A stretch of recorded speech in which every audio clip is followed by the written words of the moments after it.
So a couple of initiatives. I'm launching a Dean's Quiz. It's called Mind Masters. You should be able to hear about it very soon. And I think through that, we will really be highlighting how psychiatry is a diverse but very much rooted in academic clinical skills and excellence as a profession, and also psychiatry, promoting the idea of psychiatrists as academic clinicians. And so this will be an opportunity for groups like STAND to highlight questions that you feel all psychiatrists should know. It's a national quiz which will feature at the Congress, and the finals will in the college in winter this year. So do feel free to contribute questions, and the questions can be standard questions or audiovisual questions, or indeed any other format that you think is innovative. It's meant to be fun, but also clearly a learning experience for all of us. I'm also launching Dean's Grand Rounds, and that is another opportunity for us to narrow the gap between evidence and practice. And I guess one of the things that Stan probably is trying to make the point is that there is that gap between evidence and practice. And I think Grand Rounds are a great way of bringing that forward.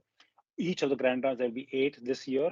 They will feature 4 key elements, and then the elements will always be the same. So the first element, obviously, we start with the question of the gap between evidence and practice.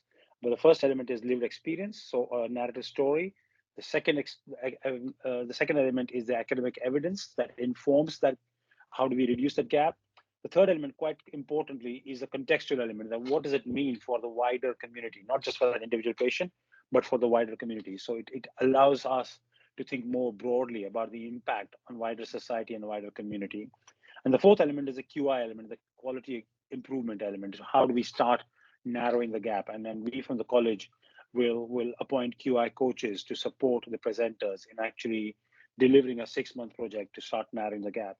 So you can see that at the college, we are really focused on bringing education and clinical practice together, trying to really address the issues in service provision levels, and thinking about solutions. So a very solution-focused approach. So I'm going to stop there. As you can see, the third element is probably the crucial element, and it is to think that we often at meetings like this end up talking about what the problems are and reinforcing awareness of the problem, which I think is important.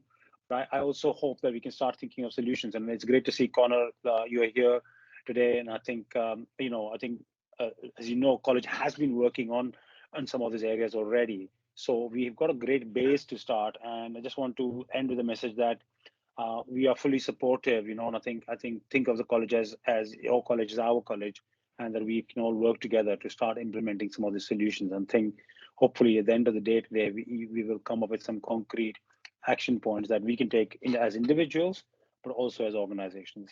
So thank you. And I hope I have stopped in time as well.